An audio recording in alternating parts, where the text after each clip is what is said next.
Ladies and gentlemen, welcome back to Devil's Den Hockey. Tonight, the New Jersey Devils took on the Ottawa Senators, winning 4-3 in regulation, getting their first win after a 5-game losing streak. So a game against the Ottawa Senators, a team that has had its own problems, a team that has continued to slide down the standings with the Devils. So the Devils come in, they're playing away, they're not at home, they get a little bit of a break from their home stand losing streak, and we show up in Ottawa and we take a huge 2 points before the Devils have to take on the Tampa Bay Lightning. So we're just going to jump right into this game because there is a lot to talk about. So, what are my thoughts on the game? Honestly, it bears down to really simple. The third line was absolutely massive tonight for the Devils.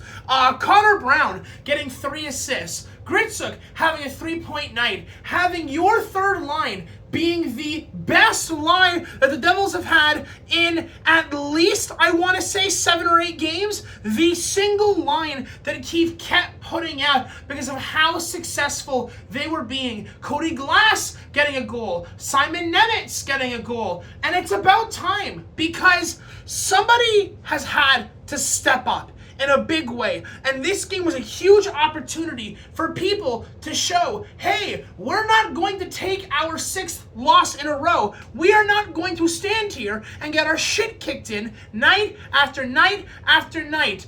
Before this game, the Devils had scored 1 goal.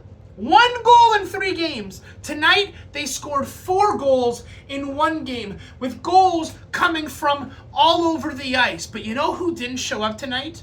The first and the second line. Where was Nico Hischier? Where was Timo Meier? Where was Jesper Bratt? Where was Nason? Where was anybody? Instead, it had to come from your depth to show the hell up and say, hey, guys, wake the hell up and let's actually get a W here. Now, I saw quite a bit of people taking a little bit of a shit on Markstrom throughout this game. I don't know where that is coming from, like, at all. I don't get it. Did he look good earlier in the game? No, not really. But, like, maybe it would help if the ginger $9 million Dougie Hamilton wouldn't stand there on 2 back-to-back goals and, and maybe help out a little bit. Maybe it would help if our penalty kill wasn't such a dumpster fire. The Ottawa Senators tonight, I'm pretty sure, went 3 for 3 on the power play, or like 3 for 4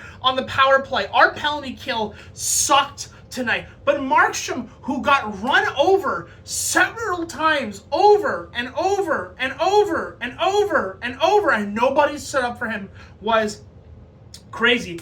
Goalies should never be in a position where they have to stand up for themselves. Goalies should never be in a position where they feel like their team isn't sticking up for them when they're getting run over.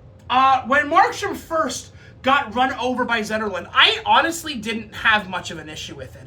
I see Zetterlund coming in, he has the puck, he's driving the net, and he runs Markstrom. He absolutely runs Markstrom. But, like, all I see here is a forward going to the net, and he collides with Markstrom in a big way. Now, is the collision a bad one? Absolutely. In fact, most of the contact ends up in the upper body to head area of Jacob Markstrom, and that's never a good sign. You never want to see your goalie getting like almost 180 spinned by another guy on a hit. But, like, I'm not seeing a whole lot of negative intent there. I'm not seeing Zetterlund, stick his elbow out or lower his shoulder down to, like, really connect with them. And I go, you know what? You see it a lot where forwards go to the net and they slam into the goalie. I'm not seeing a whole lot of negative intent here, so I will let this one slide. The problem is that you have this happen not once, not twice, not 3 times, not even 4 times, but like 5 or 6 times where Markstrom's getting run into regularly. There's the saying, if it had, fool me once, shame on you. Fool me twice, shame on me for believing that you actually didn't mean it. If you're going to run a goalie 4, 5, 6 times in a game, eventually people are going to think that, hey, maybe this isn't by accident. Maybe this is a deliberate effort to, like, run the goalie or get in their head, or hell, even to injure. How many times tonight did we see Ottawa Senators player cross-checking our defenseman into Markstrom, causing a tumble? How many times did we see? I mean, we even saw Brady Tkachuk giving Markstrom a little bit of a poke, a little bit of a nudge when he's skating in from behind him. We saw Markstrom get slew-footed and have his legs literally swooped out from underneath of him. Markstrom had a rough night, and I'll be honest with you guys, I thought Markstrom did well given the circumstances and given everything that was going on. I think Markstrom played really well. There's something weird, though, about Jacob Markstrom, where in the first period, he can look awful, or he can look really bad. And then, like, the third period, he becomes like a Vezina Trophy winner. It's like watching an anime and having, like, several arcs that take place over a huge amount of time. Where, like, arc 1 is you get your shit kicked in. Arc 2 or second period is, like, your training montage. And then third period, you come out as, like, the great hero. It's so weird watching Markstrom play. But yeah, third line played great. First and second line didn't really seem to do much. And I honestly thought the weakest part about this game was our defending.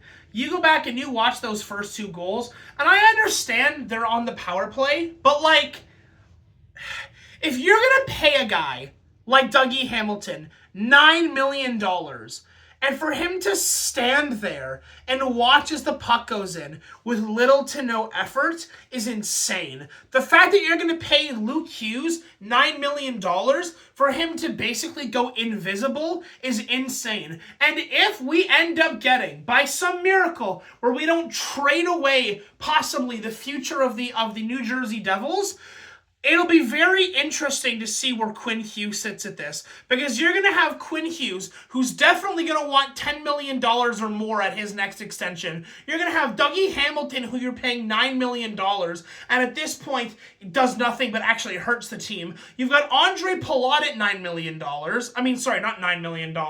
Like $5 or $6 million. You've got Luke Hughes that's sitting at $9 million. Like, I feel like you're going to have like $35 to $40 million in like 4 guys, and that's not even including guys like Bratt and Heischer and Meyer and Mercer, if Mercer's still on the team after the Quinn Hughes trade. But that's for a separate video. The point I'm trying to make is if you're going to be paying almost double digits to guys that are either harmful to the team or don't show up or are completely invisible, I have to ask, what's the point? And when they're supposed to be your best defensemen, like Hamilton and Luke Hughes, and they don't show up, or they're actually harmful, where, like, their lack of effort is leading to us getting scored on, what exactly are you doing on the team? Like, please ship their asses out on the next ship out. You know what I mean? But yeah, Gritsyuk, huge game. Again, Connor Brown, huge game. Cody Glass, great game.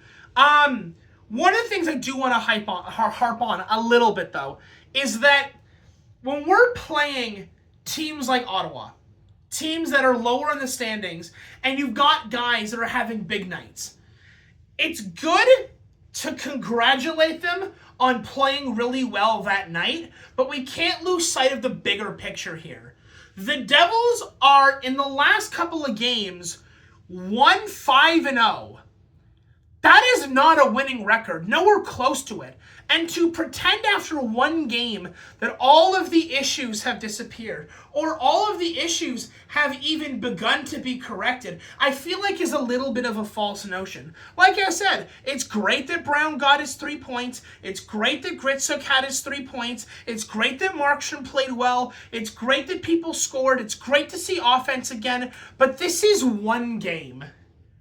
This is one game, and we have the Tampa Bay Lightning coming up next on a back-to-back, and we're going to be playing Tampa on the back end of a back-to-back game where we barely beat Ottawa, and Tampa is one of the hottest teams in the league.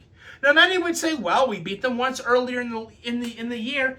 Yeah, but that wasn't as good of a Tampa team. And right now, we're nowhere near how good we were when we beat Tampa earlier in the year. So you know what? I'll say this.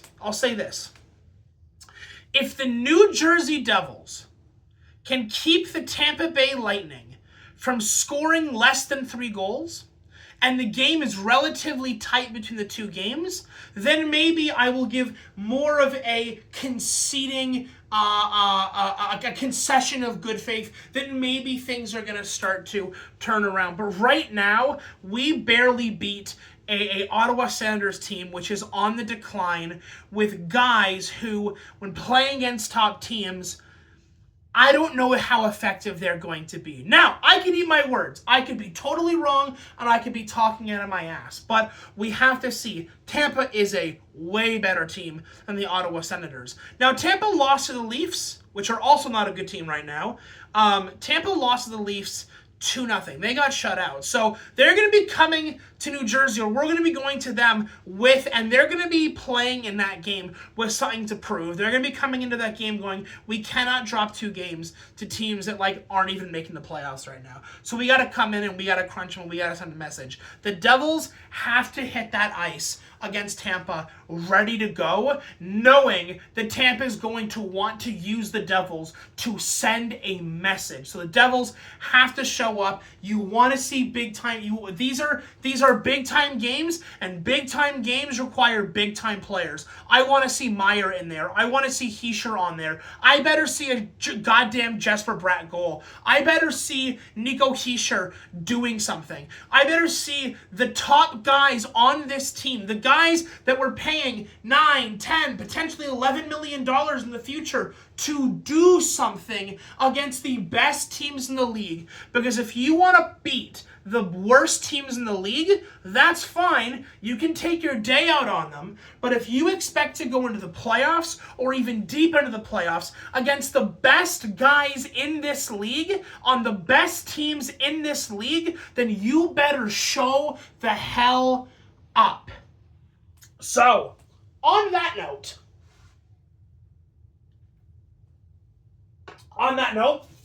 I am going to wrap up this video. Good on the Devils for beating the Senators. Good job that we get the 2 points. The real test, the real challenge for our guys comes when we play the Tampa Bay Lightning tomorrow night. Take it easy, guys, and I will see you in the next one. Adios.